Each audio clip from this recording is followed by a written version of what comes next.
Akkam jirtu hordoftoonnii fi barattoonni Daayinaamoo ani Dr. Fayyisaa Doosaatii har'a waa'ee raashinaal zeeroos teest jedhu wal wajjiniin ilaalla. As keessatti egzaampiloota garaagaraati kan nuti fudhannee ilaallu akkasumas immoo exercise 2.18 wal wajjiniin ilaalla waan ta'eef seeraan hordofaa.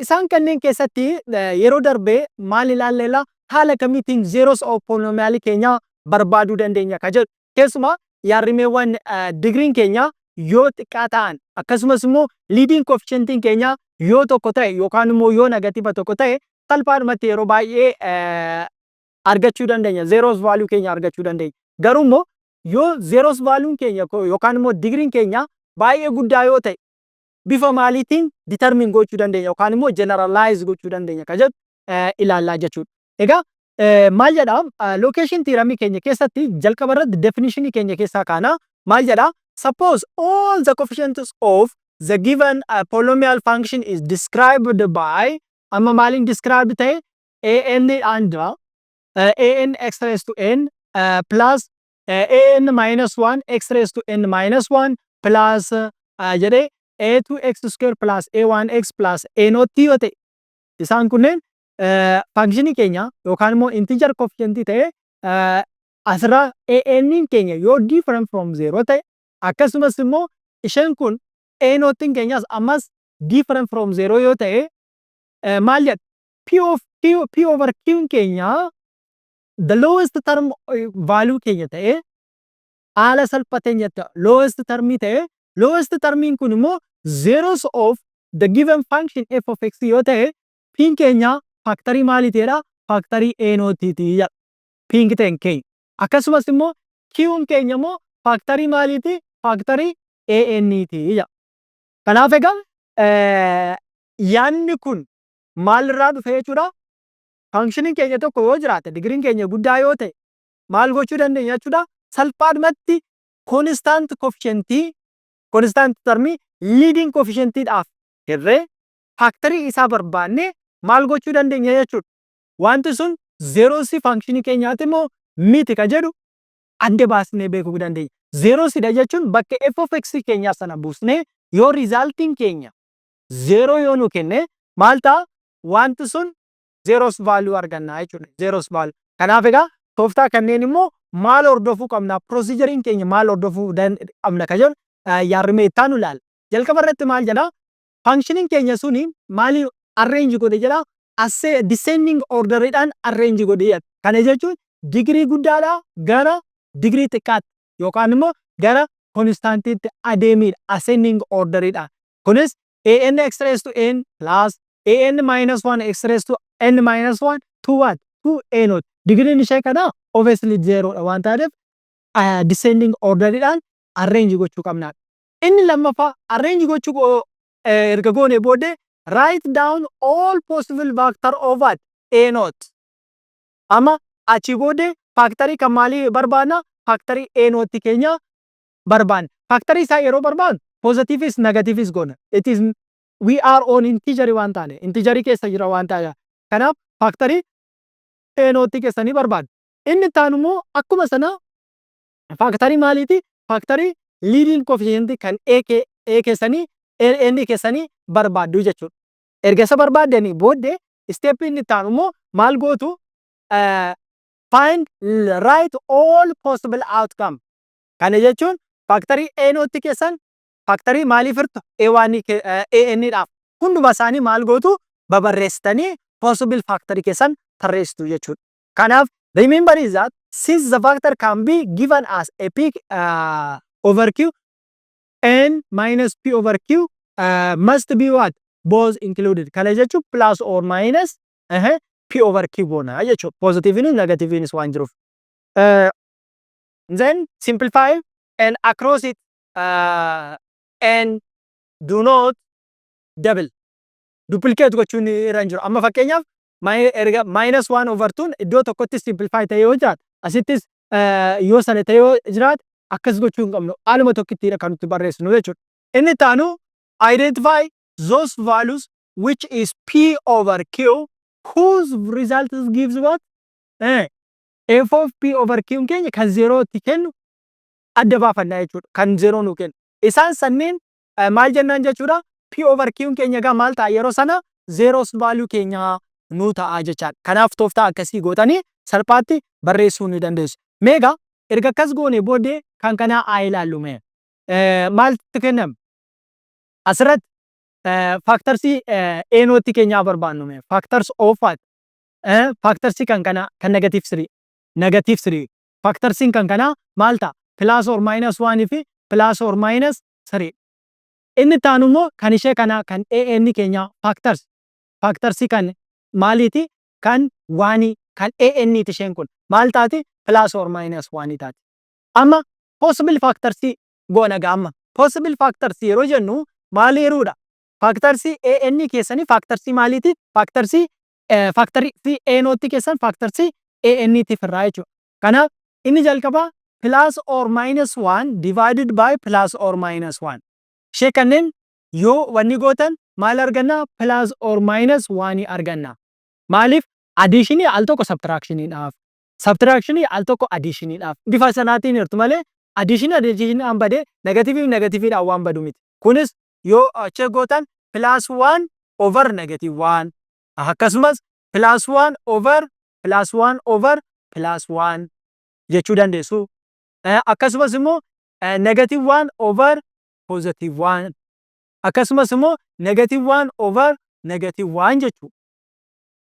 Isheen kun maal nu kenniti? Negatiiviidha. The resulting kun. Isheen kunis negatiivii negative 1 tokko ishee fudhattu jechuudha. Isheen kun pozitiivii kun pozitiivii erga wal hirtanii jechuudha. Anaa gayaa yookaan positive 1dha yookaan negative 1dha jechuudha. Kanaaf diitu isaat plus or minus 1 fudhannaa jechaadha. Inni taanu maal fayyadama? Plus or minus 3 over the same to that. Plus or minus 3 divided by what? Plus or minus 1. Ammas yoo fudhatan plus or minus 3 argattu jechuudha. Cheekaa goonu. Amma gaa kan nuti argannu maal arganna amma? Substitute goone haa ilaallu. What is f of 1? F of 1, f of minus 1 jennee chee gochuu dandeenya jechuudha. What is f of minus 1 haa fudhannu. Gara fuulduraatti yaaduma kanan isinitti himaa deema isuma apply gootu. F of minus 1 jechuun minus 1 the whole square plus 2 times negative 1 minus 3. Kun jechuun 1 minus 2. 1 minus 2 jechuun negative make. Negativa lama jechuudha. Negativa tokko jechuudha. Negativa tokko hir'isuu sadii jechuun negativa 4. Kun immoo maalirraa adda? 0 irraa adda. Kanaaf ruutii miti jechuudha. It is not a root. Ruutii ta'uu hin danda'u.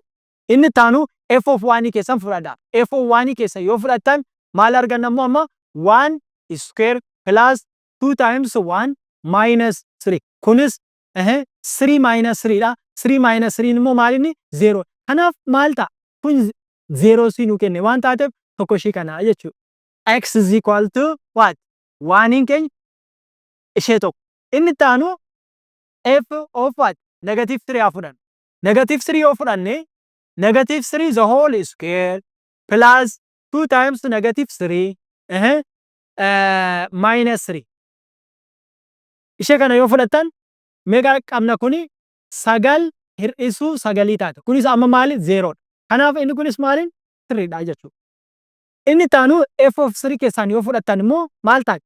3 square plus 2 times 3 minus 3. Ishee kana 9 ida'uu 6 hir'isuu 3 jechuun meeqa arganna? 12 arganna. Kun immoo different from 0. Amma zeros value meeqa arganne? Zeros value 2 arganne jechuudha. 2 arganne. Therefore 1 and 3 are the zeros of what? The zeros of f of x keessanii jechuudha. Kanaaf egaa iddoon itti 0 ta'u, valuun itti 0 ta'u, termii value x keessanii bakka buuftanii iddootti functioning keessan sun 0 ta'u yoo argattan wanti sun maal ta'a jechuudha? Zeros value keenyaati. In taane taanaan garuu maal ta'a? It is not the zeros value jenneeni determine gochuu. Kan isin gochuu qabdan du'aan dursaatti faaktarsii eenootti keessanii barbaada. Faaktarsii an keessanii barbaada. Kana booddee walii hira salphisaatii kaa'atii check godha. Bakka maalitti check gootu? Bakka f of x keessanitti bakka buustanii resultii sun 0 kenna hin kennu ka jedhu barreessutu. Amma gaa an maaliin isinii jedha?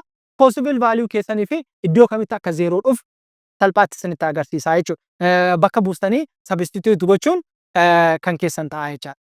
Egaa inni taanu ammas faaktarsoota ishee kanaa fudhannu. Faaktarsii kan kanaa yoo fudhattan kan eenootti keessanii yoo fudhattanii minus 5 dha.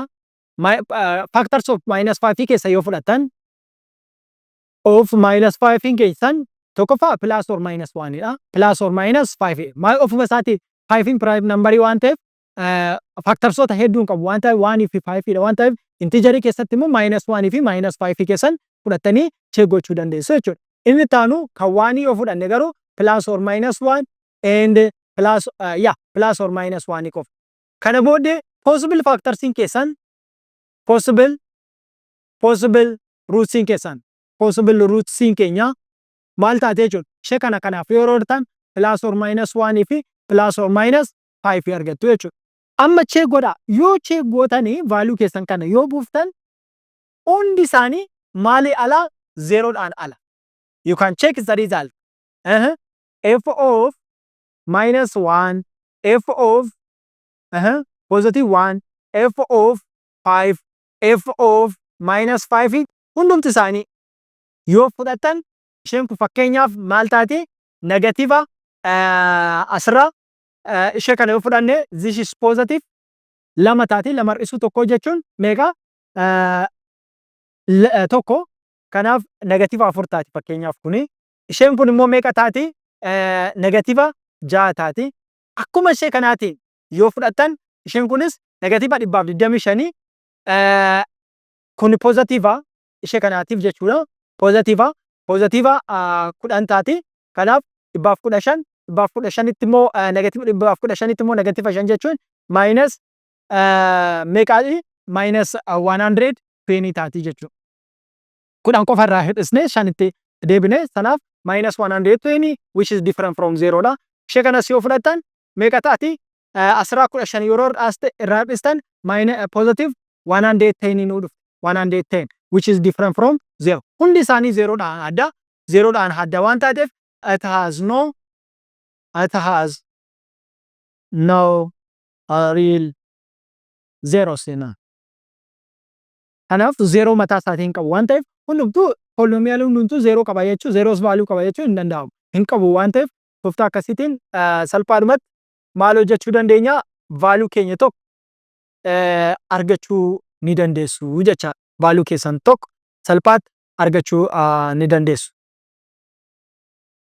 So inni taanu mee haa ilaalluuti value keessan kana haa ilaallu maal arganna 4x cube plus 7x square minus 2 amma gaa atarreessinu akkuma jalqaba jenne amma kan factorsoota keenya factorsii kan 1 fi kan 2 factors of minus 2 keenya fudhannu factors of minus 2 keenya yoo fudhanne maal taate plus or minus 1 fi plus or minus 2 taate factors of 4 keenya yoo fudhanne immoo maal taate plus or minus 1 plus or minus 2 akkasumas immoo plus or minus 4 amma possible zeros keenya possible zeros maal possible zeros yeroo jennu maal goona ishee kana kanaaf irraa deemna jechuudha minus 1 plus or minus 1 over plus or minus 1 plus or minus 1 divided by plus or minus 2 plus or minus 1 over plus or minus 4 akkasumas plus or minus 2 over plus or minus 1 plus or minus 2 divided by plus or minus 2 akkasumas plus or minus 2 divided by plus or minus 4 gochuudha jechuudha. Tokko isaaniitiif erga sanaa bootanii booddee simplify erga gootanii possible zeros in keenya plus or minus what simplify erga goone 1 qabna plus or minus 2 qabna plus or minus 2 qabna plus or minus 1 over 2 qabna inni bira plus or minus what 1 over 4 qabna jechuudha 1 over 4 keezii kana fayyadamtanii salphaatti maal argachuu dandeessu possible zeros value keessan argachuu ni dandeessu. Erga sana argattanii booddee amma immoo maali zeros value keenya yoo gootanii check godha the zeros of f are zeros of f of x r yoo maal bakka buuftanii minus 2 yoo bakka 1 over 2 yoo bakka buustan 1 over 2 akkasumas minus 1 over 2 fi and what and minus asirratti maal ta'a waan ta'eef f of 1 over 2 0 dha. f of minus 1 over 2 is ammas 0 dha. f of negative 2 keenya ammas 0 dha. Kanaaf egaa kanarraa kaanee maal gochuu dandeenya jechuudha? Zeros valuun keenya kana goonaa jechaadha. Tole d keenya ilaallu asirratti amma fakkeenyaaf ishee kana yoo fudhanne wanti kun asirratti fraction dha. Kanaaf hunda ishee yoo lamaan baay'isne valuun keenya kun lama yoo baay'isne maal nu kennuu dandeessa ka jedhu tilmaamuu ni dandeenya. Kana gochuun aan ala maalin yeroo hundumaa kan nuti barbaannu faaktarsii a naught over a n barbaanna. Kana amma fakkeenyaaf asirratti kan a naught keenya asirratti maalinni negative 1 over 1 over 2 jechuudha. Ishee kana yoo gargaarsine minus 2 nu taati jechuudha. Faaktarsii kan kanaa barbaadu jechuudha. The same to finding the factors of what? Minus 2. Factors of minus 2 jechuun factors of minus 2 keenya yoo fudhanne meeqa arganna? Inni jalqaba plus or minus 1 dha. Inni taanu plus or minus 2 arganna jechuudha. Amma gaa kan isin value keessa argachuu dandeessan maal ta'uu danda'a yookaan immoo maal argachuu danda'a ka jedhu salphaatti argachuu ni dandeessu. Ishee kana yoo substitute gootanii amma f of minus 2 keessan yoo fudhattanii resulting keessan asirratti 0 dha kan inni kennu. Maaliif 1 over 2 into minus 2 the whole cube plus minus 2 the whole square minus 1 over 2 into minus 2 minus 1 kana compute yoo gootan 0 argattu. Garuu immoo f of 2 keessan yoo compute gootanii valuun keessan kun different from 0 dha. So you can check it. f of minus 1 keessan ammas yoo fudhattan kun different from 0 dha. Kun immoo 0 nu kenna. 0 nu kenna. Inni taanu immoo positive isaa yoo fudhattan f of 1 keessanis ammas substitute yoo gootanii hojjettan inni kunis 0 nu kenna. Amma isheen kun 0 kenniti, kun 0 kenniti, kun 0 kenniti. Amma 0 meeqa arganna? 0 sadii qabna jechuudha. So the zeros of f of x are what? Minus 2, again minus 1 and what? And positive what? Positive 1 argattu jechuudha. Kanaaf tooftaa kana fayyadamtanii isin maal argachuu ni dandeessu? Salphaatti value keessan compute gochuu ni dandeessu jechuudha. Egaa erga kana ilaallee booddee mee amma immoo a keenya ilaalu exercise keenya keessatti akkuma amma fayyadamne possible zeros keenya argan. Possible zeros. Amma kan isin dogongoruu hin qabne yookaan immoo simplify akkasii ta'uuf if our leading coefficient keenya yoo walqixa tokko yoo ta'e possible zeros keenya possible factors of an wajjiniin walqixa jechuudha. Kanaaf possible zeros keenya possible if this is one possible zeros keenya zeros of f of x keenya maal wajjiniin walqixa? It is equal to the factors of what? Factors of an keessa wajjiniin walqixa jechuudha. Maali? Plus or minus 1 afree jechuun harmii sana arganna waan ta'eef ishee kana sammuu keessatti qabachuu qabna. Kanaaf factors of 4 keenya plus or minus 1 dha, plus or minus 2 dha, akkasumas immoo plus or minus 4 dha jechuudha. Amma gaa yoo kana substitute gootan you can check it. F of minus 1 keessan yoo gootan maal ta'a? Different from 0 check gochuu dandeessu. Second minus 1 as yoo buufne kun positive dha. Kanaaf meeqa taati?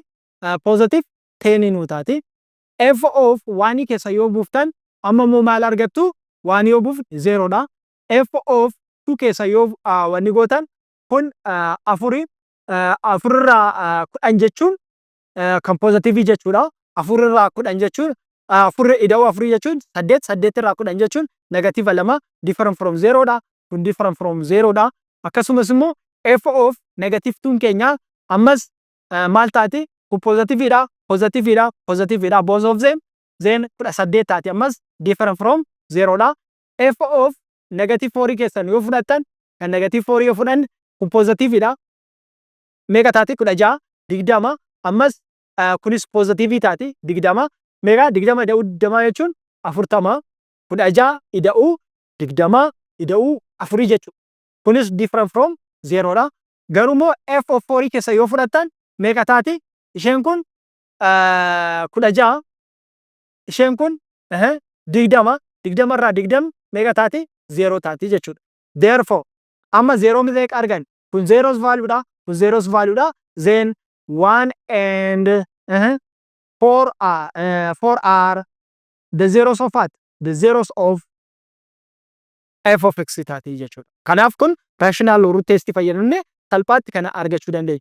Akkuma ammaatiin kan kanaammoo yoo fudhanne possible roots keenya yoo fudhanne possible zeros keenya possible zeros keenya yoo fudhanne zeros value keenya yoo fudhanne amma immoo plus or minus 1 maaliif kan factorisiin ishee kana plus or minus 1 divided by plus or minus 1 akkasumas plus or minus 1 divided by plus or minus 3 waan taateef.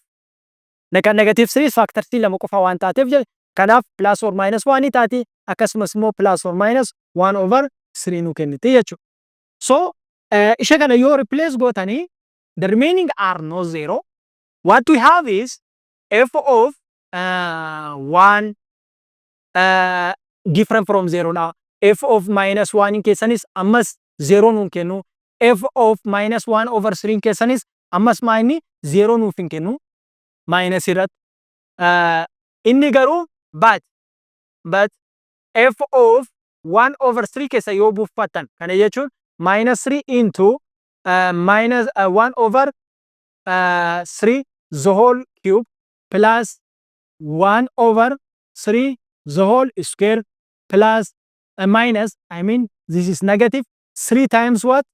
1 over 3 plus 1 yoo jettan isheen kun meeqa nu kenniti? Kun 1 over 9 nu kenniti. Minus 1 over 9 dha. Plus 1 over 9 dha. Isheen kun minus 1 dha. Plus 1. Isheen kun 0 dha. Kunis 0 dha. Kanaaf valuun keessan kun meeqa nu kenniti? 0 nu kenniti jechuudha. So 1 over 3 is the zeros of what? The zeros of f of x keessanii jechuudha. Functionii keessaniif zeros in keessan maal qofa jechuudha? 1 over 3 qofa jechuudha. Inni taanu ammas akkaataan jalqaba isinitti himetti possible factors keenya sana haa ilaallu. Possible factors I mean zeros. Possible zeros keessan yoo fudhattanii zeros keenya isheen kun negative 3 dha. Akkuma jalqaba isiniin leading coefficient keessan 0 ta'edha taanaan possible zeros keessan yeroo hundumaa an factors an nootti keessa wajjiniin wal qixxeedha isiniin jedheera. Kanaaf factors negative 3 maal taati? Plus or minus, sorry, plus or minus 1 fi plus or minus 3 nu taati jechuudha. Plus or minus 3.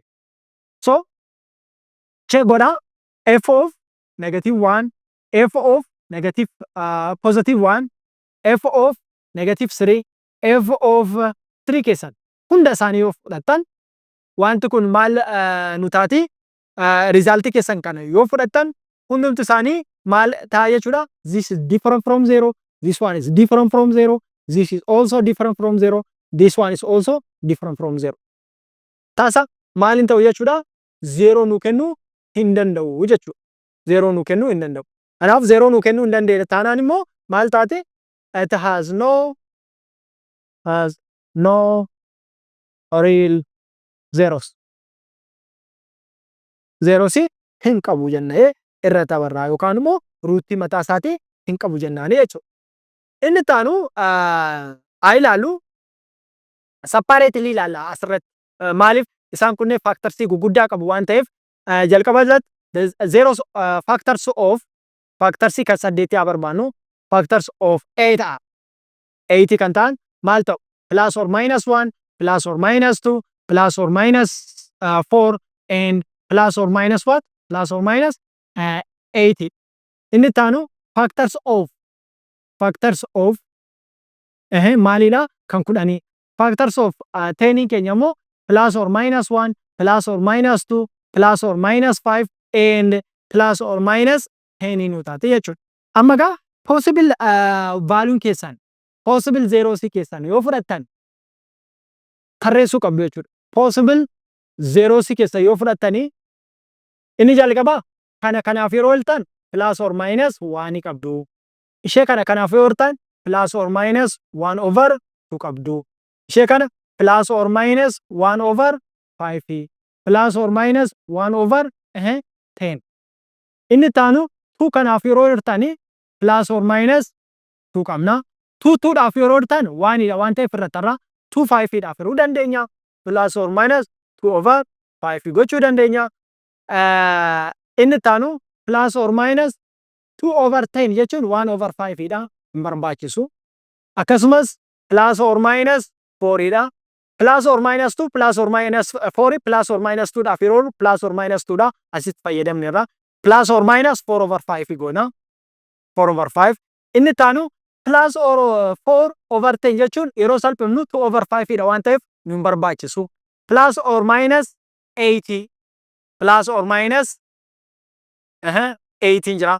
Plus or minus 8 over plus or minus 2 yeroo jennu immoo meeqa amma plus or minus 4 dha asitti fayyadamneerra. Plus or minus 8 over 5 plus or minus 8 over 5 plus or minus 8 over 10 jechuun yeroo salphifnu plus or minus 4 over 5 asitti fayyadamne. Kanaaf possible zeros keenya isaan kanneen jechuudha. 1 2 3 4 5 6 7 8 9 10 20 qabna jechuudha.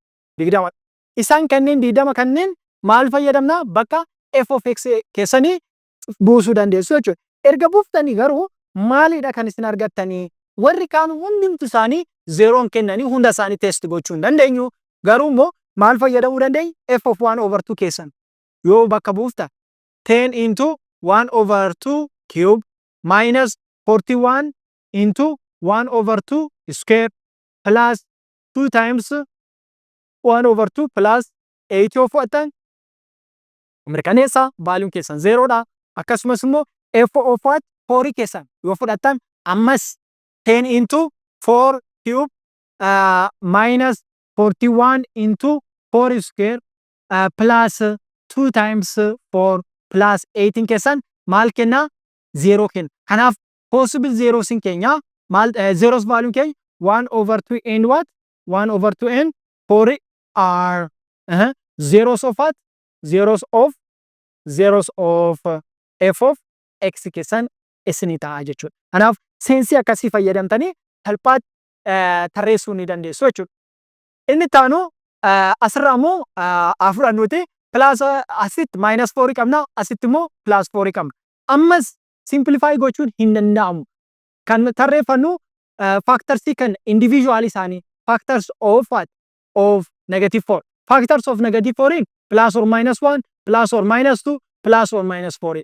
Factors of 4 immoo factors of 4 keenya immoo amma immoo plus or minus 1 plus or minus 2 plus or minus 4. Individually possible isaanii possible zeros keenya yoo ilaalle maal ta'a plus or minus 1 divided by plus or minus 1 keenya kana plus or minus 1 over 2 plus or minus 1 over 4 akkasumas immoo plus or minus 2 inni taanu plus or minus 2 over 2 keenya jira inni kun 1 over 2 jira inni taanu plus or minus 4 ta'a. Amma possible zeros keenya kan garuu immoo zeros are yoo bakka buuftanii the zeros are the zeros of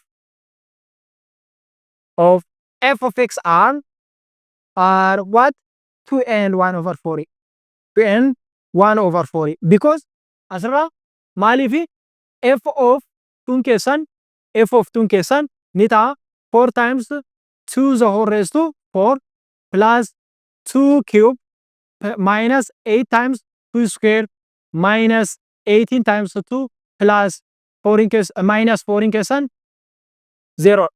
In the same case f of 1 over 4 is ammas maal taate 0 nu kenniti waan taate. Kanaaf tooftaa akkasii fayyadamtanii salphaatti argachuu ni dandeessu jechuudha.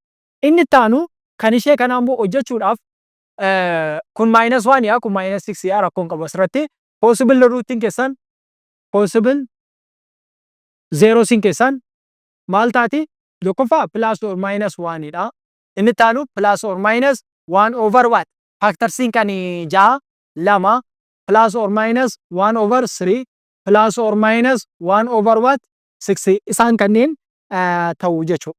Isaan kanneen keessaa yoo value keessan argattan f of minus 1 over 2 keessan akkasumas f of 1 over 3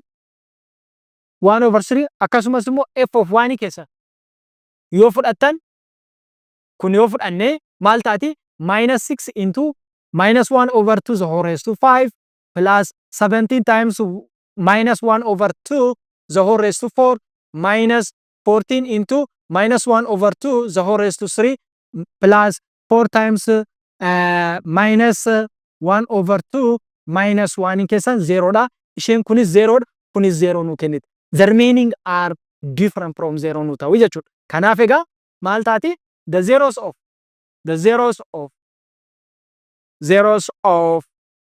f of x are what? Minus 1 over 2, again 1 over 3, and what? And 1 taati jechuudha. Egaa walumaa galatti jalqaba irratti wantoota kana adda baafachuudhaaf maal goona? Factorsii individually baasa, ratio isaanii hira, sana booddee maalinni erga simplify gootanii booddee wanti sun iddoo inni 0 itti kenne sana, resulting functionii sana termii kenname yookaan lakkoofsa kenname sana irratti iddoo inni 0 itti kenne san zeros value of the given polynomial function ta'a jechuudha. Egaa isee kana yaarrimeewwan har'a ilaalle waan ta'eef mata duree itti aanuun amma wal arginutti dubbisa gaariin isin hawwaa nagaatti naaf tura.